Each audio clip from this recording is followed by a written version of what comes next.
7 women disappeared from a property outside of Montgomery, Alabama on March 14, 1852, for reasons that federal investigators would later characterize as unsettling and beyond explanation. Elijah Thornhill, the man in question, had been a recluse for 15 years before buying precisely 7 enslaved women at auction, marrying one 3 months later, and watching the others vanish over the course of the following year. 43 anonymous letters informing authorities about the disappearances were received, according to local records. However, no inquiry was started until September 1853, when a government investigator showed up without warning. The pattern he found in Thornhill's ledgers was so meticulous and well calculated that it suggested years of preparation. For 78 years, the truth about those disappearances was kept hidden in federal archives. I need you to do something before we go on to the tale of Elijah Thornhill and the women who came into his land but stayed. Stories like this one are buried in forgotten records and sealed, so please subscribe to this channel and click the notification bell. What we expose here are testimonies. Additionally, let me know in the comments which state you are now listening from. I'm curious in the extent of these sordid pasts. Everything the Montgomery community believed they knew about the peaceful guy who had lived among them for more than 10 years would be called into question by what the inspector discovered that September afternoon. 3 miles west was the estate, only reachable via a tiny dirt road that went through thick oak and pine trees, off of Montgomery's main thoroughfare. Although Elijah Thornhill never used the term, the locals referred to it as Thornhill Estate. For him, it was just the land, a 240-acre plot that he had bought in 1837 using funds he inherited from a Charleston textile company. The main home was a simple 2-story building with 6 windows on the upper story that was painted white, but had grayed from 15 years of neglect. 4 below the floor. They all shuddered, even throughout the day. In 1852, Elijah Thornhill was 47 years old. He was a tall, stooping guy with dark hair that was longer than fashion allowed and gray threading through it. He had the far-off look of someone who had stopped, and his face was worn with deep lines around his mouth and eyes. Years ago, witnessing the present situation, his boots had been resoled so many times that the leather had lost its shape, and he wore the same dark coat in every season, its fabric worn thin at the elbows. Those who recalled him prior to 1837 painted a completely different picture of him. Elijah was a lively and quick-witted man who attended all social events and made significant donations to the Methodist Church, according to Joshua Peaton, who ran the general store on Commerce Street. Years later, Peaton told the federal inspector, he had 2 daughters, pretty little girls, maybe 8 and 10 years old, and a wife, Margaret.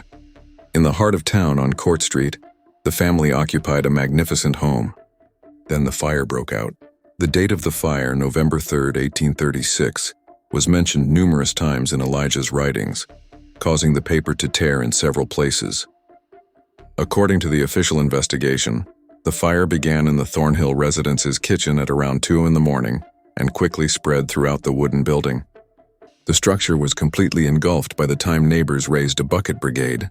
Margaret Thornhill passed away in her second-floor bed. In the shared nursery, Emily and Catherine, their 2 daughters, passed away. Because he had been working late in his study, a tiny building apart from the main home, Elijah was able to live. There was more to the tale, though. Information that gradually surfaced in the weeks after the catastrophe. It was no accident that the fire had occurred. Investigators discovered lamp oil traces and evidence of forced entry through a back window in patterns that weren't typical use in the home. That same night, 3 families of enslaved persons from the Caldwell Plantation, which was next to the Thornhill farm, had fled. There was no coincidence in the timing, as the escapees headed north along lines that were only starting to take shape as what would eventually be known as the Underground Railroad. The fire was intended as a distraction and a means of garnering attention. The Caldwells were never able to forgive the damage that led their neighbors to flee. Several other plantation families did not either, viewing the episode as proof that enslaved people were unreliable, that hitherto devoted employees were becoming poisoned by the abolitionist sentiment that was leaking south from the northern states. Elijah Thornhill, more than anybody else, was never able to forgive what was taken from him. He vanished from Montgomery society just following the burial. He bought the remote plot west of town, sold his Court Street property for a fraction of its worth, and stayed out of the public eye altogether. He was only sometimes spotted, always by himself, buying supplies in town or dealing in cotton through middlemen for 15 years. He had no employees. His fields are left fallow. He spoke through the bars without opening them, and the few people who ventured to his estate said he turned them away at the gate. It wasn't known what Elijah accomplished during those 15 years of seclusion until the federal inspector looked through his notebooks, and fixation that had taken over every waking moment was revealed by the pages written in squished handwriting that became harder to see as the years went by. He had devoted those years to studying, recording, and preparing. Dozens of names were listed in the notebooks, arranged in family trees that took up several pages. Dates of birth, marriage certificates, real estate deals, and commercial alliances are all carefully recorded and compared. 5 families, the Caldwells, Harpers, Suttons, Bradfords, and Reynolds, were at the core of this informational web. They were all well-known Montgomery County plantation proprietors. All of them were related to the escape that led to the fire that destroyed Elijah's family, either by marriage or business. Additionally, each of them had owned or worked for particular people at different points in time, whose names kept coming up in Elijah's notes, circled and marked with dates and locations. 15 years and 4 months after his family was destroyed by fire, Elijah Thornhill broke out of his self-imposed seclusion to attend a slave sale in Montgomery on February 28, 1852. More than 60 persons were auctioned at the season's biggest auction to settle the estate of a Selma plantation owner who had gone bankrupt. Elijah spent 3 hours inspecting the women for sale after arriving early, before the majority of customers had gathered. In one deal, Elijah bought 7 ladies according to the auctioneer's records kept in the county clerk's office. At $3,000, the purchasing price was excessively high, more than double what it should have been. Price. The women were between the ages of 19 and 34. They were identified as Hannah, Ruth, Leah, Denina, Judith, Naomi, and Rebecca on the bill of sale. Elijah had not picked these women at random, as the auctioneer failed to note but would later reveal. They were all connected in some way to the 5 families whose names filled his diaries. Prior to being sold to the Selma estate, Hannah had been born on the Caldwell plantation. One of the women who had worked in the Harper household had a daughter named Ruth. Growing up, Leah had lived on the Sutton estate. The histories of Denina, Judith, Naomi, and Rebecca were comparable. Ties to the families Elijah had spent 15 years researching. In a wagon Elijah had brought specifically for the purpose, the 7 women departed the auction and vanished behind Thornhill Estate's gates. Nothing out of the ordinary was reported for 3 months. On 2 occasions, Elijah was spotted in town buying supplies in such large quantities that it appeared he was finally using his land. For the first time in years, the home appeared to be occupied, as neighbors noticed smoke rising from the estate's chimneys on a regular basis. Then on May 19, 1852, Elijah Thornhill entered Judge Samuel Wickham's office and handed over a marriage license. One of the 7 women, Hannah, had been married to him in a private ceremony officiated by a circuit preacher who made monthly trips across the region. Surprisingly, the marriage was lawful. Although these relationships were uncommon and socially disapproved of, Alabama law allowed them. The certificate was filed by Judge Wickham without remark, but by that night the controversy was being discussed in every home in Montgomery's affluent circles. Although it was not unusual, a plantation owner marrying an enslaved lady was extremely wrong, particularly for a man of Elijah's previous social status. A delegation from the Methodist Church, which he hadn't visited in 15 years, came to talk to him. He wouldn't let them see him. In order to avoid greeting him, former business associates crossed the street. Even people who could have understood his prolonged seclusion now looked down on him with disdain. However, Elijah didn't seem to care what people thought.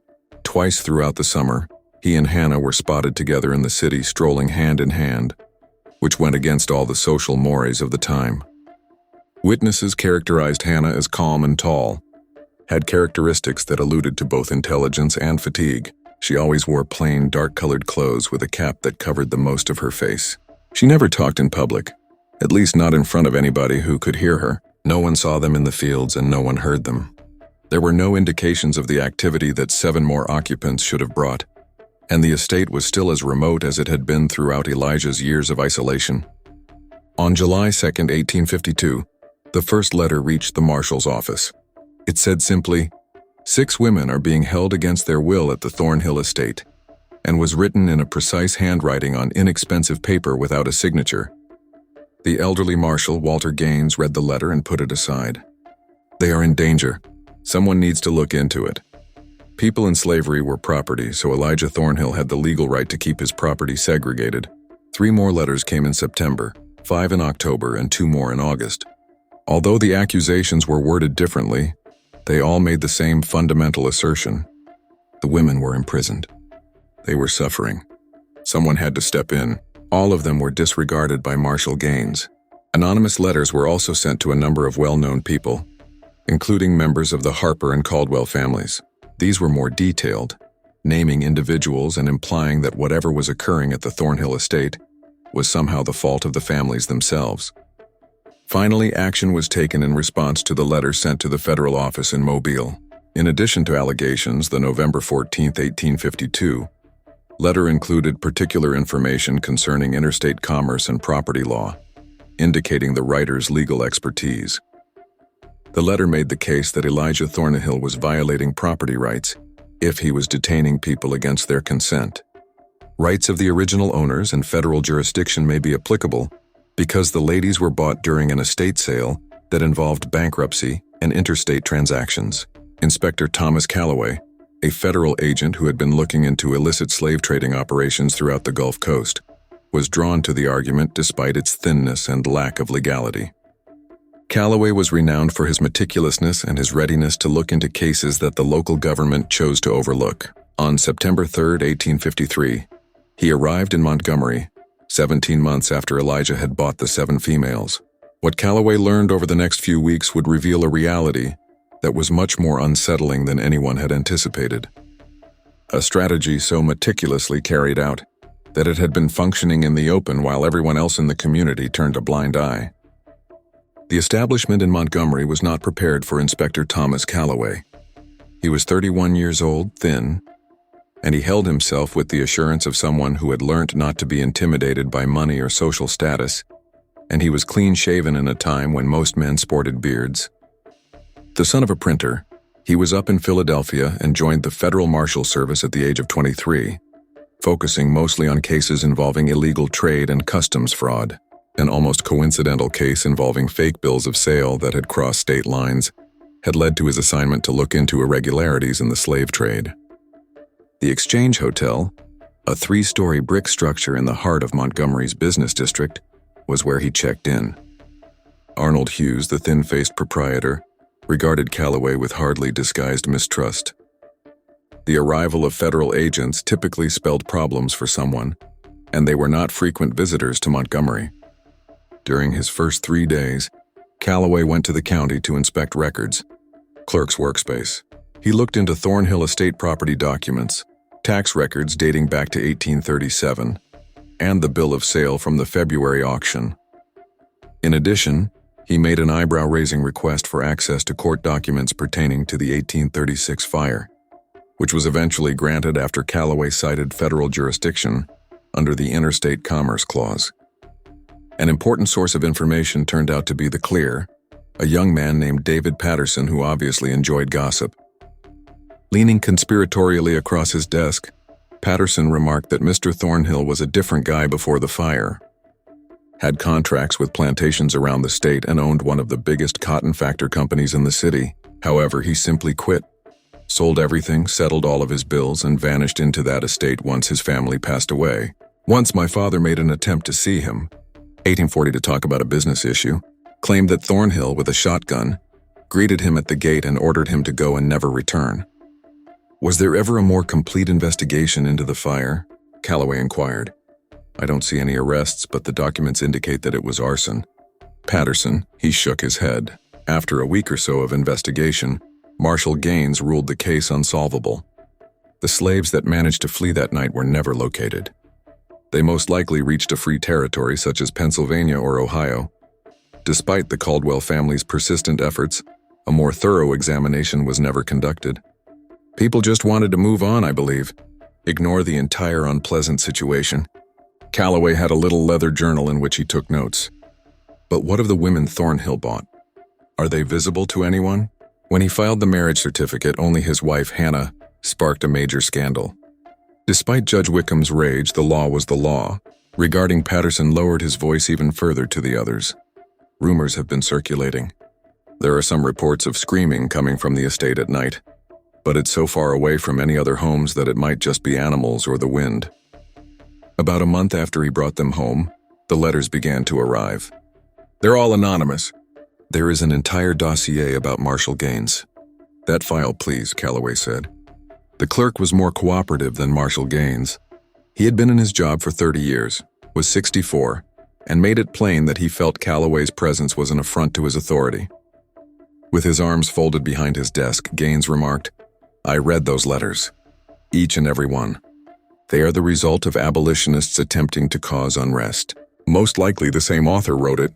Perhaps someone seeking retribution who fled north years ago." Calloway noted that the penmanship differs greatly from letter to letter. At least 4 different hands were counted by me.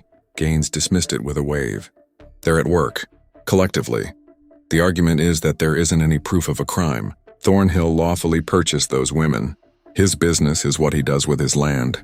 Even if those properties involve the detention of individuals against their choice. Gaines, they're slaves flatly. Slavery is defined as holding someone against their will. Congress, not me, should be consulted if you wish to amend it. After threatening to return with a federal warrant, Calloway departed the marshal's office with the letters that Gaines had grudgingly delivered. Once at the hotel, Calloway laid out the letters on his bed and carefully read them. Regarding the distinct handwriting, Patterson had been correct. However, there was more. The letters included information that pointed to a variety of sources and viewpoints regarding the events at the estate. Some centered on worries about the safety of the women. Others gave precise dates on which certain events had taken place. The words "like she never existed" attracted Calloway's attention in a letter dated March 15, 1853, which said, "One of them is gone now. Disappeared like she never existed. No one asks questions because no one wants to know." He took out the auction documents and tallied the names. 7 women made purchases. He then looked at the Thornhill Estate's 1853 property tax assessment, which included a count of the land's enslaved residents for taxation purposes. 6 people were counted. No one had noticed or cared that one woman was officially missing from the records. Calloway made the decision to pay a visit. The estate of Thornhill. The property's road was worse than he had expected. It was overgrown and rutted, obviously not kept up for normal traffic. On both sides, oak trees closed in, their branches creating a canopy that blotted out most of the afternoon sun as his hired horse cautiously made its way through the ruts. The air smelled of moist earth and decaying leaves, and the shade caused a noticeable dip in temperature. After a 20-minute trip, the gate emerged, 2 brick pillars separated by a basic iron bar barrier. Although it was closed, it was not locked. The hinges squealed in protest as Calloway got from the horse and shoved it open. 100 yards further down the path, the home was just as described. Shutters closed, white paint turned gray, and despite the smoke coming from one of the chimneys, there was a prevailing sense of desolation. Calloway came over and the front door opened.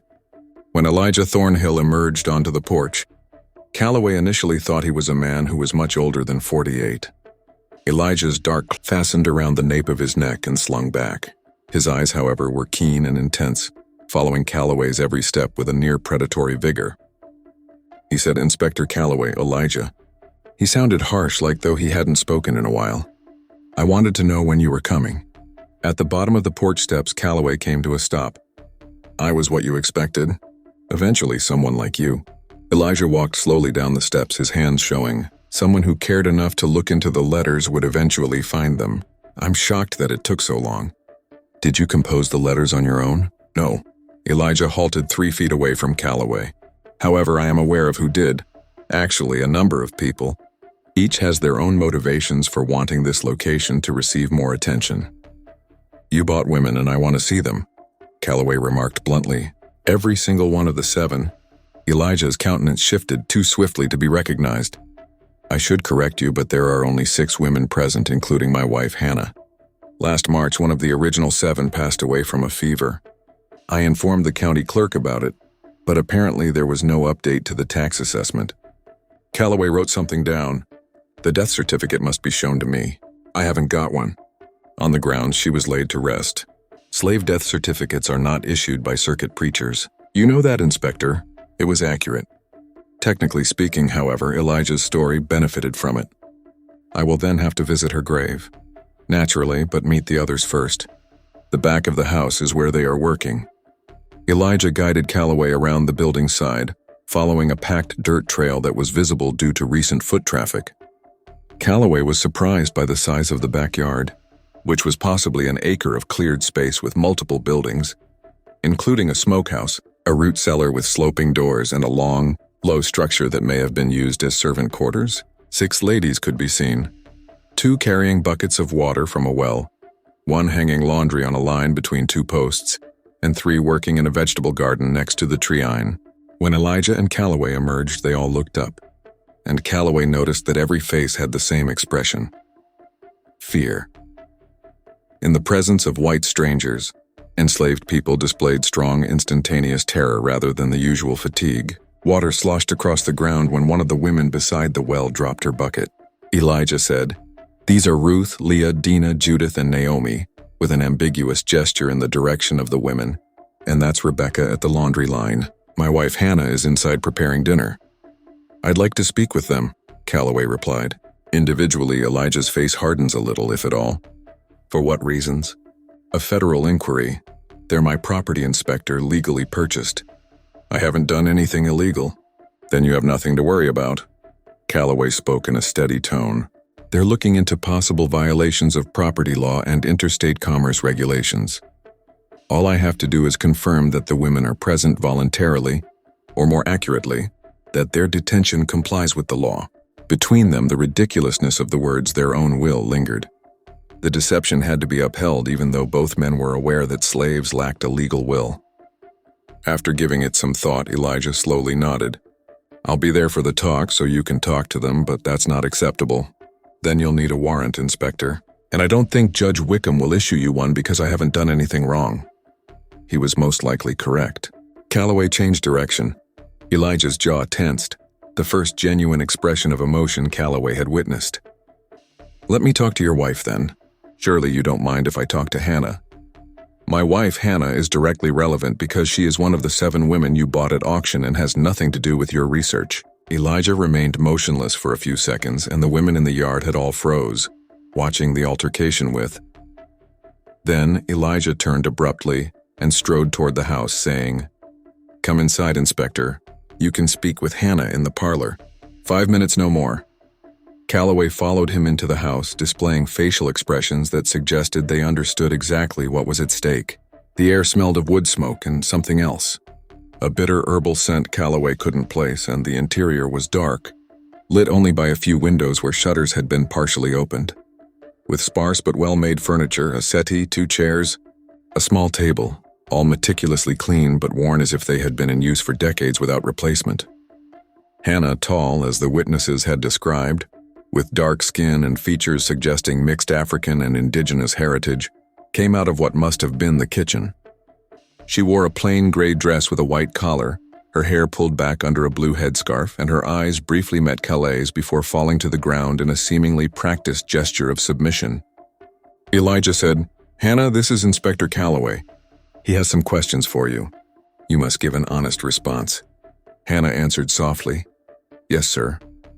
And Elijah stood close to the doorway, close enough to hear everything but far enough away to keep the appearance of solitude. Hannah was sitting on the edge of the cushion with her hands folded in her lap and her posture straight when Calloway sat in one of the chairs and motioned for her to take the sati. "Hannah, how long have you been here?" Gently, Calloway inquired. "Since February of last year, sir. 1 year, 7 months. And 3 months after coming, you got married to Mr. Thornhill?" "Yes, sir." "Was that your choice?" Hannah's eyes flickered toward Elijah, then back to her hands. "He asked me to marry him, sir." I said, "Yes." "Were you worried about the consequences of refusing?" "You're leading the witness, Inspector," Elijah said, his voice piercing the room. "Hannah, are you here against your will?" Calloway said, ignoring him. "Would you like to go?" Calloway saw something far more complex in Hannah's eyes than fear for the first time. Exhaustion, resignation, and perhaps a hint of bitter amusement. "I'm a slave, Inspector. I go where I'm told and do what I'm told. My will doesn't enter into it. But you're also, mister, I didn't know that marriage affected the color of my skin or the law of this state. Thornhill's wife. That provides you certain legal privileges, does it? Hannah's voice was still soft, but suddenly sharp. Calloway pushed forward. I can help if something illegal is going on here. But I need you to tell me the truth first. After a long period of silence, Hannah gently answered, Nothing illegal is occurring here, Inspector. Mr. Thornhill has complied with the law in every way. You can confirm that for yourself. Legal and moral were not synonymous. What happened to Rebecca? The wording was strange. Deliberate. Calloway heard what she wasn't saying as plainly as what she was saying. Calloway remarked abruptly, The seventh woman? Hannah's face remained the same, but her hands clenched in her lap. She had a fever in March of last year, and passed dead a week later. We buried her in the woods. Elijah murmured from the doorway. I'd like to see the grave. Of course, as I had previously suggested, but first, Inspector, your 5 minutes are up. Calloway stood grudgingly, having learnt something from Hannah's cautious words, the other women's terrified expressions, and the single all of this pointed to a serious problem at the Thornhill estate. A missing woman who had conveniently died of fever. But in Alabama in 1853, wrong and illegal were two different things. Elijah led him back outside and across the yard toward the treine, where the 6 women had gone back to work. But Calloway could feel them watching him go by, none of them making eye contact or speaking. The grave was 100 yards into the woods, marked by a plain wooden cross that had no name on it. The earth was settled, indicating that the burial had taken place months ago, as stated. Calloway looked closely at the site but found nothing unusual. This is exactly how it would look if Rebecca had died of a fever and been buried here, satisfied. I'll need more proof before I can proceed, but I'll be in Montgomery for the foreseeable future, so I might come back with more inquiries. You're welcome at any time, Inspector, Elijah added. Not remotely, Calloway said. I have nothing to hide, as you can see. But as Calloway rode back toward Montgomery, the afternoon sun slanting through the trees, the sounds of the estate fading behind him, he realized that Elijah Thornhill was concealing something, and he knew that the answer would come from an unexpected place. One of the estate's women. From an unexpected place. One of the estate's women. Inspector Calloway spent the next week interviewing people all over Montgomery, including the auctioneer who had sold the 7 women to Elijah, merchants who had supplied the estate over the previous year, neighbors whose property bordered Thornhill land, and members of the 5 families whose names kept coming up in relation to the 1836 fire. Inspector Calloway spoke through words she had written months ago, waiting for someone to find them. William, sitting in his office above a tobacco shop, stated, I have never seen anything like this transaction clearly. A man comes in, looks at every woman we have available, then picks 7 specific ones and pays premium price without negotiating. Normally, buyers want to haggle, especially for that many at once, but Mr. with a cart waiting outside, Thornhill just counted out the money and requested an instant transfer of ownership. Did he explain why he wanted those specific women? William shook his head without asking. To be honest, didn't care. A sale is a sale. However, I did observe that he spoke with each of them for a considerable amount of time before deciding, asking them about their backgrounds, places of employment, and family members, questions that most buyers don't pay attention to. Did the ladies appear fearful of him? The merchants told similar tales. Elijah had been a frequent customer since the beginning. Fear was the main emotion in that room. Regardless of who was buying, they were being sold. Inspection. Flour, sugar, salt, lamp oil, fabric, tools, seeds, and other supplies were purchased in quantities that indicated he was finally using his land in February of last year. The quantities were larger than what was needed for 8 people, but not suspiciously so. The neighbors were less helpful, and the closest property was 3/4 of a mile away, owned by a farmer named Don't See Much from over there. The trees are too thick, and I mind my own business. Heard he married one of his slaves, which is his affair, not mine. Haven't heard any screaming or seen anything suspicious, if that's what you're asking, said Douglas Pritchard, a tobacco farmer and hog farmer. You're sure? No strange noises at night? Pritchard paused. Once, perhaps in April or May, he heard what sounded like a lady sobbing, but it was so distant that it might have been an animal. It was short-lived. I told my wife about it and she said it was probably just an owl, so we let it go. The most fascinating part of the conversations with the 5 families was what they wouldn't say. Richard Caldwell, the patriarch of the Caldwell Plantation, received Calloway in a drawing room filled with old money and cigar smoke. He was 71 years old, plump and red-faced, and his hands trembled a little as he raised a glass of whiskey to his lips. The death of his family shattered whatever was left of Caldwell's head, and he married a slave woman. "Thornhill's a madman," Caldwell stated plainly, always was, even before the fire. He was too obsessive and preoccupied with unimportant things. Caldwell's face darkened. "I received several anonymous letters about conditions at his estate. All of them were nonsense, trying to implicate me in whatever delusions Thornhill is living under. I had nothing to do with that fire.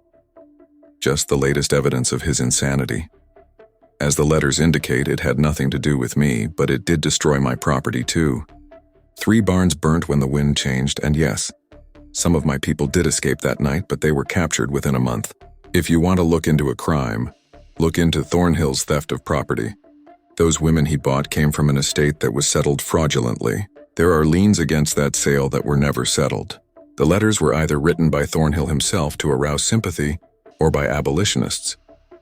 Caldwell was concerned, and Calloway filed that information away and went on to the next family. The pattern repeated with the Harpers, Suttons, Bradfords, and Reynolds, all of whom had received anonymous letters and all of whom had written them off as malicious lies. It was a deflection, obviously awkward, but it revealed something. On the 8th day of his investigation, Calloway received a message at his hotel from a young black boy, maybe 10 years old, who handed him a folded piece of paper and fled. All of them insisted they had no connection to Elijah Thornhill beyond the tangential relationship created by the 1836 fire, and they all appeared eager to put an end to the conversations as soon as possible. If you want to understand what is happening at the Thornhill estate, examine the property records for the 5 families. Pay special attention to transfers that occurred in late 1836 and early 1837. Truth is hidden in plain sight. The note was written in careful, educated handwriting before Calloway could ask any questions. Calloway went back to the clerk's office and asked for all of the property records for the 5 families covering the period from November 1836 through June 1837. This will take a while. These folks control large holdings. What exactly are you looking for? I'll know when I see it, Calloway answered. David Patterson placed 3 thick ledgers across a reading table. He worked all afternoon and into the evening until Patterson needed to light lamps to continue. The records were complicated and hard to decipher, with legalese and acronyms that Patterson had to help him understand. But gradually a pattern became apparent. All 5 families had made major property transfers in the 6 months after the fire, and the Caldwells had sold 3 plantation families bought and sold slaves on a regular basis, usually for financial gain or to split up families as punishment. The Harpers had sold 5 slaves to a buyer in Louisiana.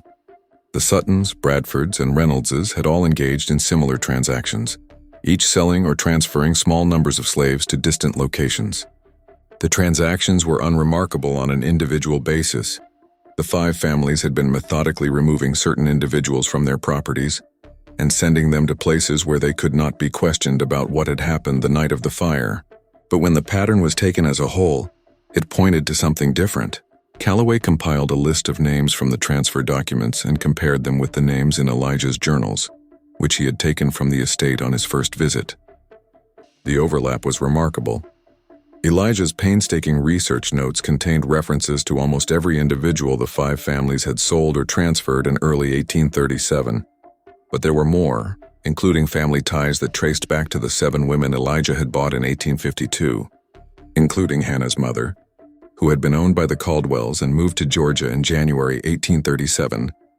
Leah, Denina, Judith, Naomi, and Rebecca all had similar ties to people who had been on or near the properties the night of the fire, and then swiftly removed. Ruth's grandmother had worked for the Harpers and been sold to Louisiana. Elijah hadn't picked these 7 women at random.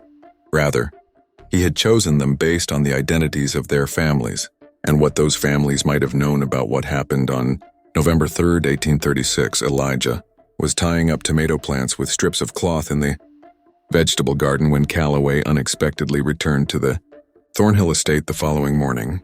He looked up when Calloway came but continued working. "Inspector, I thought our business was over. My journals are private property, Inspector. You have no legal right to them." Elijah rose slowly, cleaning dirt off his hands. "I'd like to see your journals, Calloway. The ones you kept during your 15 years of isolation." The menace lingered between them as Elijah watched Calloway's face for a long period before nodding toward the home. "I'm not asking for a right. I'm asking for cooperation. Unless you'd prefer I return with federal marshals and a warrant that allows me to search every inch of this property." Enter the study, a tiny room on the second floor with a single window looking out onto the backyard, 3 walls lined with shelves holding journals, ledgers and loose papers in string-tied stacks, and a desk beneath the window was covered with maps of Montgomery County and the surrounding area. Elijah pulled a, "These are 15 years of my life," Elijah murmured softly, tracing his fingers down one shelf. "Every day documented, every detail recorded. What exactly do you hope to find? The truth about why you bought those 7 women?" He motioned Calloway to sit in the wooden chair away from the desk. Calloway opened the first journal and started reading. The entry began in late November 1836, days after the fire. The handwriting was shaky at first, the words of a man in acute grief. Elijah took 3 journals from the shelf and set them on the desk, then read, "Inspector, but realize that what you find won't change anything. I've broken no laws. I've broken no law." The following entries detailed Elijah's decline into despair. "Margaret, Emily, and Catherine are gone. The house is ash. All I have left are questions and the need for answers. Obsession. The escape from the Caldwell plantation had been planned for months by an unidentified organizer with connections throughout Montgomery County's plantation network. And the fire at Elijah's house had not been an accident or collateral damage. He had hired investigators, spoke with witnesses, and spent weeks reconstructing what had happened that night. The investigators had not found any conclusive evidence, and the Caldwell family had pushed authorities to close the case as soon as possible, because too many questions about the escape might reveal uncomfortable truths about security on their own plantation, about the possibility that some of their trusted workers had been planning, and that the fire had been purposefully set by someone who knew the layout of his property and understood that the fire would serve as a distraction while the escapees made their way north. Rebellion. Elijah's journal revealed that he had persisted in his investigation long after official channels had given up, hunting down anyone with information for months, then years. He had spoken with overseers, field workers, house servants, and free Black Montgomery residents who might have heard rumors. Slowly, painfully, he had compiled a picture of what had happened. A network comprising both free Black residents and enslaved people had orchestrated the escape.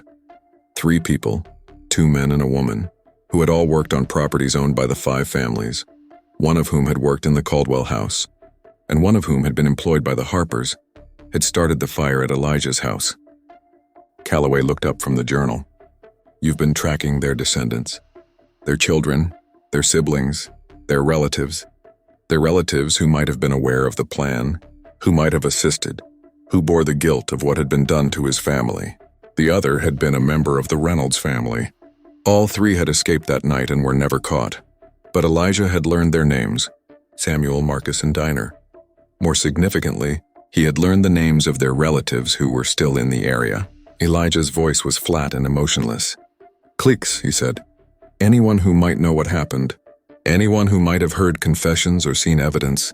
And the 7 women you purchased are all related to the people who escaped that night. Not all of them, but most of them.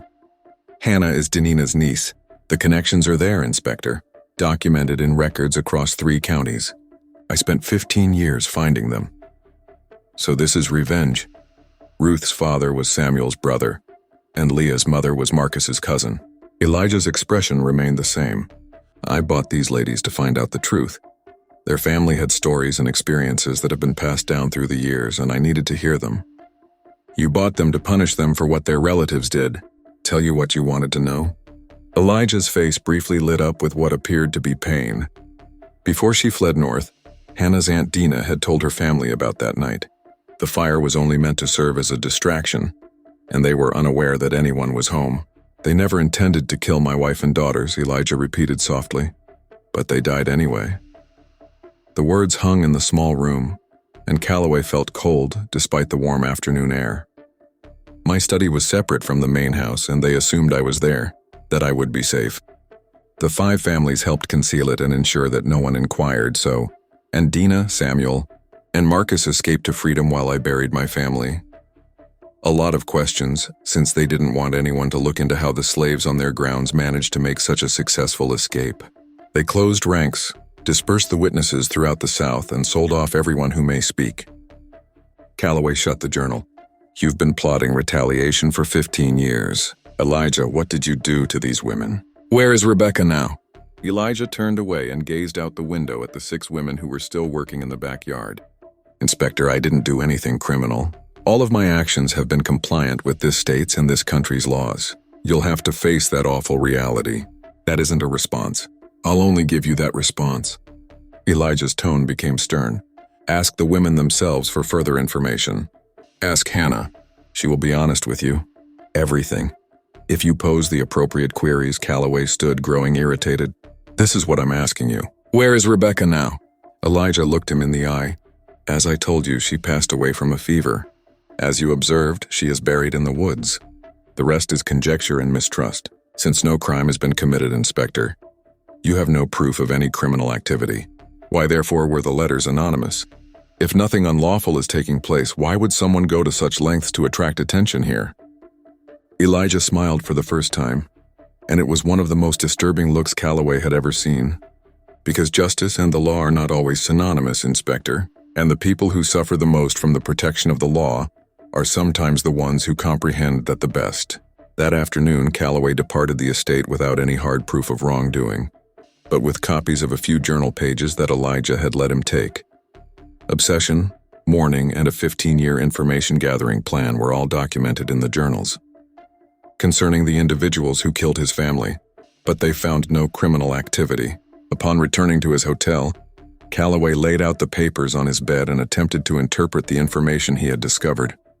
In 1836, Elijah had acquired 7 women who were related to the families of the fugitives. One of them was his wife. One had passed away in an enigmatic manner, though obviously terrified. The other stayed on his land without suffering any visible bodily injury.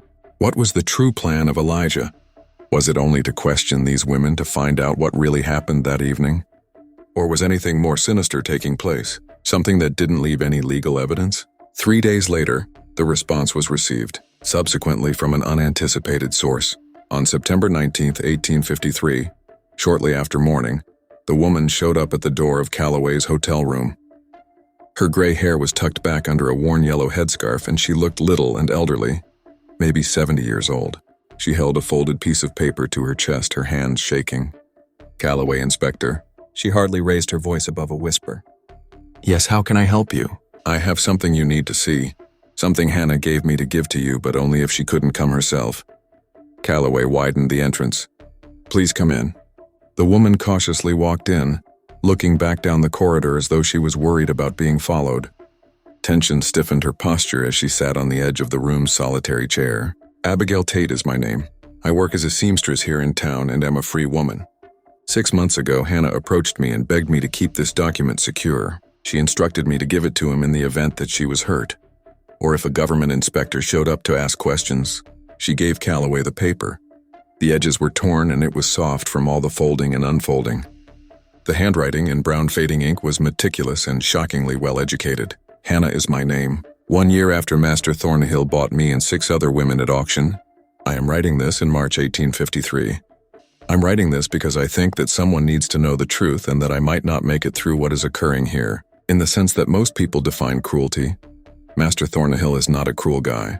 He doesn't defeat us, or starve us. The home is cozy. We are imprisoned in ways worse than shackles, but we have enough food and clothing. He needed a wife to make his scheme seem normal to the community. So 3 months after we arrived, he married me. The marriage, however, is a show. I've never been touched by him as a wife is touched by a husband. Never once has he yelled at me. But he asked questions every day, inquiries concerning my Aunt Dina. Before she fled north, she told my mother this. Inquiries concerning the fire night. Regarding who, know, when, and what. Inquiries concerning the other family. Regarding relationships between laborers on various plantations. On the dissemination of knowledge inside the community. I initially tried not to respond. Then I saw the futility of resisting. He asked questions he already understood most of. He had devoted 15 years to studying, recording, and creating a picture of that night and the group of individuals who helped make the escape feasible. All he wanted was verification, specifics, and the human tales that accompanied the information he had gathered. I therefore informed him of all I knew about the fire's intended use as a diversion. Regarding her inability to forgive herself for the murders of Master Thornhill's daughters and wife, I informed him about the 5 families and how, in order to preserve their own reputations, they had concealed the escape. I shared with him every anecdote my mother had told me, every gossip I had heard, and every acquaintance I had. And he thanked me when I was done. After that, he took Ruth to his study and started posing the same queries to her. Punishment is not the reason we are here. I understood that our purpose is to be recorded. Master Thornhill is recording the events using the testimonies of the people whose families were affected. He takes good care of us because he needs us to be sound and lucid. He wed me because he required assistance with his task from someone he could rely on. Rebecca, however, was uncooperative. She refused to talk to him or respond to inquiries. She stated that she would not violate her memory by assisting the man whose family had been slaughtered in the escape, because her grandmother had escaped north. She was not coerced by Master Thornhill. He didn't discipline her. He just stopped giving her food. Slowly it happened. Her portions initially shrank. After that, she was only fed water and bread. Then nothing at all for 3 days. We made an effort to give her our food, but Master Thornhill kept a close eye on us. We took food from our own portions and fed it to her. The following day, Rebecca's strength declined.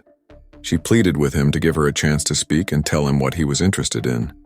She was too feeble at that point, though, to recall precisely. Soon after, the fever struck. Caused by desperation and famine, on March 11, 1853, she passed away. We laid her to rest in the forest. During a brief service, Master Thornhill read passages from the Bible as though she had passed away naturally. And maybe she had in the eyes of the law. He never hit her. He never refused to give her water. As her owner, he had the legal right to simply remove the food. Master Thornhill is like this. He destroys us from the inside out while operating legally. He utilizes our own hunger, our own dread, and our own desperation as weapons, and none of it is illegal. I'm writing this because I think that other people might take Rebecca's route. Leah has been questioning why we have to tell him everything, and whether we are fostering his preoccupation instead of easing it. For the past 3 weeks, Danina has been reticent to talk. I worry about them both. Inspector Calloway, or whatever you are, if you are reading this, you are aware that Master Thornhill has not broken any Alabama or U.S. laws.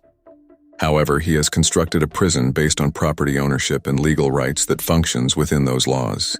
We are not tortured or overworked. We are merely eliminated one by one using techniques that don't leave any trace. At least someone will now be aware of the truth, even though I'm not sure if there is anything you can do to stop him. 6 months before de Calloway's arrival in Montgomery on March 17, 1853, the letter was signed under Hannah's name.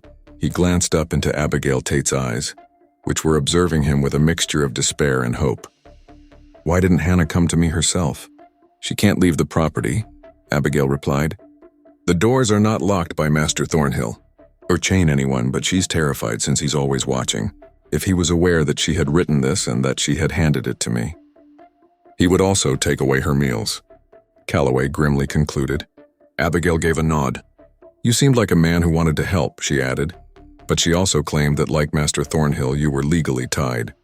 When it came to enslaved people, starvation as a form of control was not specifically illegal, and property owners had the right to discipline their property as they saw fit, within very broad bounds. Calloway read the letter again, his mind racing through federal statutes and legal precedents. She didn't know if this letter would make any difference, but she had to try. But there had to be something, some angle of approach that would allow federal intervention. Abigail, I need you to do something for me, Calloway said carefully. I need you to get a message to Hannah. As long as Elijah didn't kill anyone outright, as long as he could claim that any deaths were natural consequences of illness or refusal to eat, rather than deliberate starvation, he was acting legally. Inform her that I need to talk to her alone, and that I will be returning to the estate this afternoon. Encourage her to find a way to spend some time alone, even if it's just for a short while away from Elijah. How is she going to handle that? I'm not sure, but she'll find a way if she's as smart as this letter implies. Abigail departed by the rear door of the motel. and Calloway prepared his approach for the next 3 hours. He required proof of a blatant breach of interstate commerce laws or property rights that would stand up in federal court. Even though Anna's letter was a compelling testimony, it was insufficient on its own. He required tangible proof, eyewitnesses, and something tangible. He reached the two in the afternoon at Thornhill Estate. Elijah was preparing meat for winter storage in the smokehouse. As Calloway walked up, he looked up, his face expressionless. "Once more, Inspector. I'm starting to believe that you find our chats enjoyable. I have to talk to Hannah again by myself without you here." Elijah dropped the knife he was wielding. "For what reasons?" "On the grounds that she has rights beyond property law as your lawful wife. I have to question her without the accused being present since I'm looking into abuse claims." It had a thin argument that the law hardly supports. Elijah, however, thought about it for a long time before gently nodding. "Excellent. Dinner is being prepared in the house by Hannah. She can talk to you in the parlor. I'll stay outside."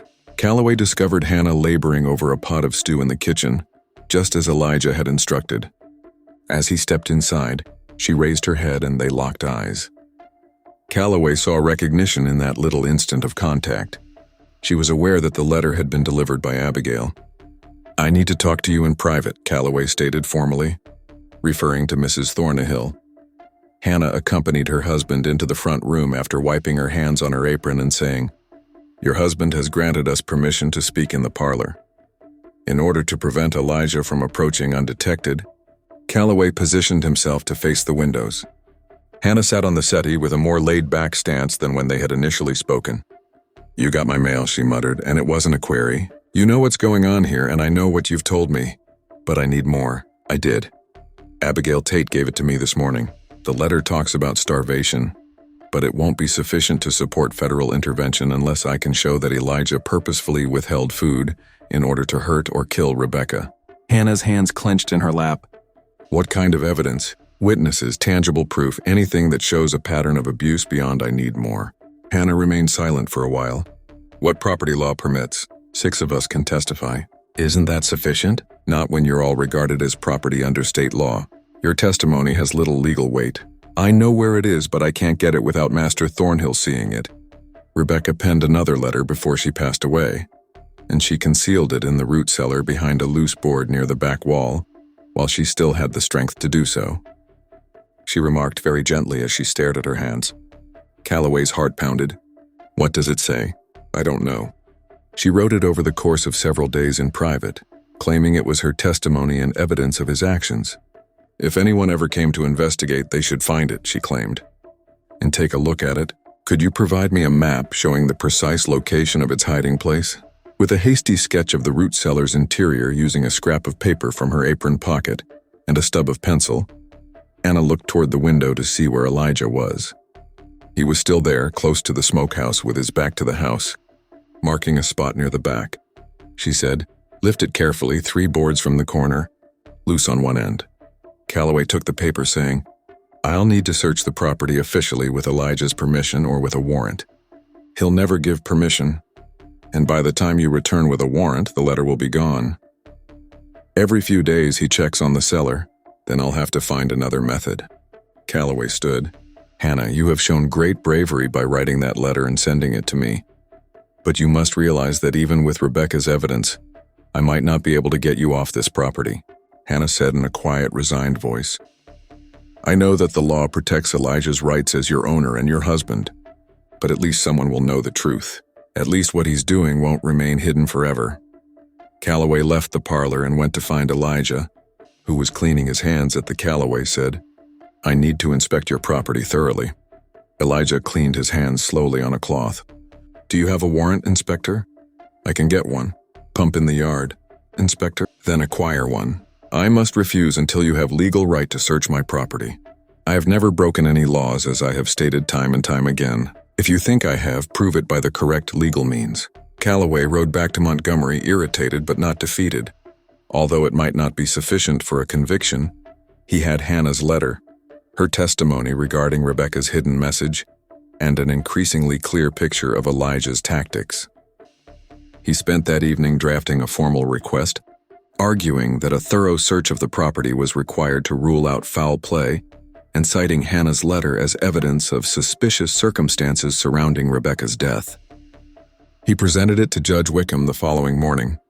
"What you're describing in this letter, if true, is morally reprehensible, but I'm not sure it violates any specific statute," said Wickham, a 62-year-old veteran of Alabama's legal system, whose expression was unreadable as he read the request slowly. Wickham was known for his strict interpretation of property rights. "Your Honor, a woman passed away in questionable circumstances. When interstate property rights may be at stake, federal law mandates an investigation. I don't see a need for a warrant unless you can show that the woman's death was caused by acts that violated certain federal statutes. She was legally bought at a state auction, and she died on private land." Calloway moved forward and said, "Then change the law, Your Honor. What about the testimony of the other women? They saw what happened. They're slaves, Inspector. Their testimony has no legal standing in Alabama courts. You know that as well as I do." Wickham remained silent for a long time before signing the warrant, which said, "You have 24 hours, Inspector. Search the property thoroughly, but understand that unless you find clear evidence of violations that fall under federal jurisdiction, this investigation is over. Or at least let me look for evidence that might support federal charges under interstate commerce statutes." Calloway took the warrant and returned to the Thornhill estate that same afternoon with 2 federal marshals from Mobile, who had come that morning in response to his earlier request for support. "I have a warrant," Elijah said at the gate, his face unreadable. "Authorize further intrusion on Mr. Thornhill's property rights based solely on moral objections to how he exercises those rights," declared, transferring the document to Elijah, who carefully read it before opening the gate. "Search as you will, Inspector. You'll find nothing illegal." The 3-hour search involved Calloway and the marshals looking through every room, building, and area of the property, and they discovered the grave in the woods precisely as described. They searched the house, the smokehouse, the servants' quarters, and then the root cellar, which was cool and dark with only a lamp to light it. Calloway carried shelves that were filled with supplies, root vegetables, and preserved foods along the walls, and he moved to the back corner and counted. Boards 3 from the corner, loose on one end according to Hannah's chart. He knelt and carefully pulled, and the board came up easily, exposing a little hollow underneath, containing a folded piece of paper that was yellow from age and moisture. The ink faded, but still readable. Calloway carefully unfolded it and started reading by lamplight. The words were clear, but the handwriting was weak and shaky. "My name is Rebecca, and I am dying because I refused to tell Master Thornhill what he wanted to know about my grandmother, who ran away north in 1836, and he has not worked me to death or beaten me. I will be dead by the time anyone reads this, but I want someone to know that I chose death over betraying my grandmother's memory. He has just stopped feeding me a little more every day until I am too weak to stand. This is how he punishes disobedience, and this is how he controls us." The letter was dated March 9, 1853, 2 days before Rebecca's death, and Hannah wrote, "I want someone to know what Master Thornhill is doing, even though it is within his legal rights.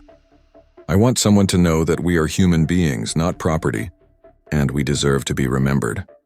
Of the seller with the document in his hand, his thoughts racing through the legal precedent, written testimony from the victim herself, proof of intentional starvation, but was it sufficient? Rebecca had admitted in her own words that Elijah was acting within his legal rights, and she had admitted to not complying with his demands. According to Alabama law, Elijah was standing close to the house, watching the search with a look of patient tolerance. "I found Rebecca's letter. Calloway said her testimony about how you starved her to death. He was exercising his property rights, disciplining a disobedient slave by withholding food. But maybe, just maybe, there was a chance. The law permits property owners to discipline their property as they see fit." Elijah calmly stated, "I didn't starve her. I reduced her rations as punishment for disobedience. She died of fever, weakened by her own reluctance to eat what little she was given." Boundaries. According to interstate commerce law, intentional starvation that causes death could even be regarded as destruction of property owned by the estate that sold her to you in Alabama.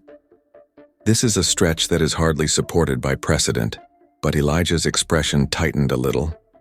"You may be on your way to the inspector, but I have 2 letters now. Written statements from the women who were there, along with probable reason to arrest you while the matter is being investigated. You can come willingly, or I can have the marshals remove you by force." Elijah didn't. He nodded slowly after that. "I'll come willingly, Inspector, but this will never go to trial. No judge in Alabama will convict a white man for the way he manages his property." "We'll see," Calloway remarked. However, Elijah realized the man was most likely correct as the marshals escorted him away. On November 2nd, 1853, precisely 17 years and 1 day after the fire that had murdered his family, Elijah Thornhill's trial got underway. Judge Harrison Carmichael, one of the few federal judges in the area known for occasionally ruling against property owners in cases involving obvious abuse, presided over the proceedings which took place in federal court in Mobile. Due to the case's dramatic character, the courtroom was crowded with observers. Based on letters from enslaved women, a white man goes on trial for allegedly starving his own slave to death. Calloway and a federal lawyer called Robert Ashton spearheaded the prosecution's case, which was based on Rebecca's letter and Hannah's account of Elijah's methodical interrogation and manipulation of the 7 women. The defense, headed by renowned Montgomery lawyer Charles Rutherford, contended that Rebecca had died of fever rather than starvation, that Elijah had acted legally as a landowner, and that Rebecca had acknowledged in her own letter that she had disobeyed orders and refused to eat the food that was provided to her. Hannah was asked to testify on the 3rd day of the trial. An enslaved individual testifying in any court, much less a federal court, was extremely uncommon. However, Hannah had limited standing to testify regarding happenings in her home because she was Elijah's lawful wife, according to Judge Carmichael's decision. Her hair was pushed back under a white hijab as she stood on stage in a plain blue outfit. She addressed Ashton's inquiries about life on the Thornhill estate, Elijah's queries, the daily worry, and seeing Rebecca deteriorate till she passed away in a steady voice. The cross-examination by the defense followed. Rutherford got up and walked over to Hannah, looking practiced. "Pity. Thornhill, Mrs. Your husband is obsessed and domineering according to your description. Nevertheless, he made you his mistress, married you, and gave you his name. If his primary intention was to punish you, why would he do that?" Hannah steadily caught his sight. "He married me because he wanted someone to assist him in his work, and someone he could rely on to coordinate the others so they would comply with his inquiries. He picked me because I was prepared to answer his questions. Thus, you voluntarily cooperated. In order to survive, I collaborated. Did your spouse ever hit you, refuse to feed you, or treat you cruelly in any way, in a tangible manner? No. Did he give you and the other ladies enough food, clothing, and shelter? Indeed. So what exactly was cruel about the way he was treated? Which law did he break?" Anna was quiet for a while. "Break." Anna was quiet for a while. "The horror of it is that he did not break any laws," she said very carefully. "Because the law protects his right to own us, to discipline us, to do whatever he wants with us, as long as he doesn't completely destroy us. Everything he did, every tactic he employed to control us, to break Rebecca's spirit, to imprison us in that house, all of it was legal. He can also argue that it was an accident brought on by Rebecca's own disobedience, even if he does destroy us the way he did her." Rutherford's face grew stern. "You acknowledge that Rebecca's personal failure to cooperate led to her death. I acknowledge that my spouse stopped feeding her, which is why she died. Whether that is her fault or his depends on you, on whether you think it's okay for people to rebel against their owners." Murmurs broke out in the courtroom, and silence was granted by Judge Carmichael. Hannah remained steadfast despite Rutherford's repeated attempts to discredit her or get her to acknowledge that Elijah had acted legally. Each response exposed the moral anguish beneath his conduct while acknowledging their legality. As soon as Hannah, with a glimmer of optimism, Calloway stepped down, her testimony had been compelling, presenting a picture of institutionalized abuse that was compliant with the law. Would that be sufficient, though? 3 further witnesses were summoned by the prosecution. Dina, Ruth, and Leah all testified about Rebecca's gradual decline, Elijah's use of food as a form of control, and the anxiety that pervaded daily life on the estate. Testimony from the auctioneer who had sold the women, neighbors who said there were no indications of abuse, and a doctor who claimed that fever was a common cause of death for slaves, and that starvation was hard to prove without a physical examination of the body, were all used by the defense. Elijah personally testified on the 7th day of the trial. Rutherford guided him through his testimony with a calm, almost peaceful demeanor. He explained how his family had perished in the fire, He decided to buy the 7 women because of their ties to that night, after spending 15 years investigating what had transpired. Elijah stated, "I wanted to understand," in a composed tone. Since the official investigation had concluded in a matter of weeks and the families involved had concealed their ties, I needed to know why my wife and girls had perished, since no one was willing to give me the truth. I located the descendants of those involved and questioned them. Rutherford asked, "Did you intend to kill Rebecca?" I said, "No, I intended to persuade her to cooperate." Some, like Hannah, cooperated voluntarily, while others, like Rebecca, refused. I disciplined those who refused as required by law. When she fell ill, I gave her the best medical care I could, but she was weak from not eating properly. And after a period of silence, Elijah added, "I regret that she felt the need to resist so strongly." Fever took her quickly. "Do you regret her death?" he asked. "I don't regret attempting to find out the truth about what happened to my family, but I regret that she passed away before I could find out what her grandmother knew about that night." Ashton, the prosecutor, stood for cross-examination. "Mr. Thornhill, you have stated that you were seeking the truth, but wouldn't it be more truthful to state that you were seeking retribution? What was the target of the retaliation?" "The individuals who started the fire fled north 17 years ago. The families who concealed their involvement are protected by wealth and social standing, so I will never see them brought to justice." "What kind of retaliation could I possibly take that would be significant?" "Retaliation against the descendants of those who escaped. Retaliation carried out by starvation and psychological torture." "I did not break any laws," Mr. Elijah nodded silently. "It doesn't make it moral." "Everything I did was within my rights as a property owner," Ashton said. It was a devastatingly honest response that got right to the core of the case. Elijah had acted within the law, using the legal framework of slavery to enact a personal obsession that had led to at least one death. "We're not here to discuss morality. We're here to discuss legality, and legally I've done nothing wrong." In his closing argument, Ashton portrayed Elijah as a man consumed by grief, who had twisted the law to serve his obsession, who had used human beings as tools in his quest for information, and who had created a system of torture that was legal only because the law itself was unjust. However, if those structures protected his actions, how could he be convicted? The trial lasted 11 days in total. Rutherford's closing focused on property rights. Judge Carmichael took 2 days to deliberate before returning to the courtroom on November 15, 1853, to deliver his verdict. "This court finds itself in an impossible position," he said, referring to the precedent that would be set if a man could be found guilty for disciplining his own property and the dangerous implications of allowing the testimony of enslaved people to override a white man's legal rights. "We are asked to make a decision on actions that are morally repugnant, but protected by the law." Mr. Thornhill has acknowledged that he routinely denied Rebecca food as a form of punishment for her disobedience, and that this punishment caused her to become weak, which ultimately led to her death. These actions are abuse and possibly murder under any reasonable moral standard, but this court is not governed by moral standards. Rather, we are governed by the law. Additionally, enslaved people are property under Alabama and U.S. law, and property owners have the authority to discipline their property as they see fit within very broad boundaries that are hard to define and rarely enforced. The prosecution has claimed that Mr. Thornhill's actions went beyond those boundaries. This court finds Elijah Thornhill not guilty of the charges against him. The courtroom erupted, with some spectators cheering and others not.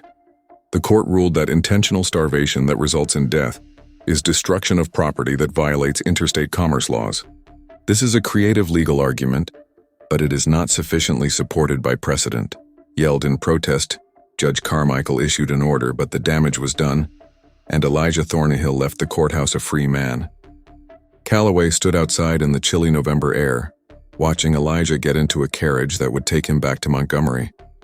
Hannah waited standing next to the carriage, and he caught a glimpse of something unexpected in that brief glance. Not hopelessness, but a certain silent determination. 3 weeks following the trial, Calloway received a terse telegram at his mobile office, Thornhill Estate. "Come to Montgomery immediately. Something you must visit Marshal Gaines." When he got there the following day, the estate was encircled by local officials.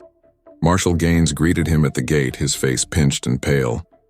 I owe you an apology, Inspector. You were right about everything. What happened, he said. You have to see what we discovered at Elijah Thornhill's home after he passed away. The second-floor study had been completely changed, with hundreds of papers covering the walls that documented not only Elijah's 15 years of research, but something far more complex. Calloway discovered Hannah in the parlor, sitting quietly with her hands folded. Maps displayed the present whereabouts of all those associated with the families involved in the 1836 escape, and lists provided information about their ages, occupations, and family ties. However, what was more unsettling were the documents dated following the trial. Hannah? He returned from the trial altered, she said softly. He was victorious but also defeated. He had demonstrated that the law shielded him, but it didn't provide him with what he truly desired, it didn't bring his family back, and it didn't ease his guilt. How did he die? I found him 4 days ago. He stopped eating, just like he did to Rebecca, and refused to eat any of the food we made. He sat in his study for 11 days, getting weaker until his heart just stopped. You could have gotten help. You called a doctor. I could have, Hannah said. But he made his decision, and I respected it as much as he respected Rebecca's. Calloway gave her a close look. Calloway requested me to give this to you after he was gone, so Hannah stood up and went to a drawer on the side table, took out a big envelope and handed it to him. There's more, isn't there? Something you haven't told me, he said. You were the only one who would comprehend, he said. A letter written in Elijah's handwriting dated November 18, 1853, was found inside. If you are reading this, Inspector Calloway, I am dead by my own hand, or rather by my own refusal to sustain myself. The trial confirmed what I had always known, that I acted legally despite breaking every moral rule, but it also demonstrated something else. For 17 years, I blamed the people who started the fire that killed my family, investigating their descendants for 15 years and bringing 7 women to my property to question them and coerce them into disclosing family secrets. I told myself I was looking for justice and the truth, but the trial made me realize how I had changed. Rebecca died because I was too blind to see that her resistance was more honorable than my quest. I had used the laws protecting slavery to exact personal retribution. I had made people into tools of my obsession, and I had become the very thing I detested, someone who destroyed families, took away freedom and used power to inflict suffering. I am ending my life as a form of penance, but also as a final statement. If the law protects men like me, if it allows us to commit atrocities under the guise of property rights, then the law must be changed. She chose death, rather than betray her grandmother's memory. That choice had more integrity than anything I have done in 17 years, evidence of the extent to which slavery corrupts both slave and master. Hannah and the other women are set free in my will, and the property is divided between them. It is not enough to make up for what I have done, but it is all I can do. Tell the world what happened here. Tell them that slavery destroys everyone it touches and that legal rights based on human suffering will eventually destroy the society that protects them. Elijah Thornhill Calloway folded the letter carefully. Did you know he was planning this? Inspector, not just that a man starved his slave and was acquitted, but that the law made him believe he had the right to do so. Despite his win, he appeared defeated after the trial, according to Hannah, who suspected that he had now realized that what he had been looking for all these years was atonement rather than truth or justice. He had demonstrated that he could work inside the law, but that did not bring him any peace. We'll sell the land, and the 7 of us will split the proceeds and go our own ways. Some of us will go north. What will you do now? Hannah asked, surveying the parlor at the house that had served as a jail for almost 2 years. Calloway stated, men will continue to abuse their power. Some will stay in Alabama. I haven't decided yet, but we'll be free, truly free for the first time in our lives. The trial had little legal impact. They will still be protected by the law. Everything was altered by the trial. It made people realize the true nature of slavery, Hannah corrected gently. It was legalized torture, not some good organization or property rights. The details of Elijah's death and confession are now included in the record. Evidence that will ultimately bring down this system. She was correct. Calloway understood that the trial transcripts, Elijah's journals, and Rebecca and Hannah's letters would all be preserved. The Thornhill case would be read by future generations, who would then be able to clearly see what the law had preserved and what it had destroyed. The story spread throughout Alabama and beyond. Southern defenders of slavery dismissed the case as a singular incident, but the details were too troubling to ignore entirely. Hannah and the 6 other women sold the Thornhill estate in January 1854, and northern newspapers carried excerpts from the trial transcripts from Elijah's last letter, which abolitionist speakers cited as proof of the moral bankruptcy of slavery. Inspector Thomas Calloway continued his work looking into illegal slave trading operations until the Civil War started in 1889. Hannah herself settled in Philadelphia, where she lived quietly until her death in 1889.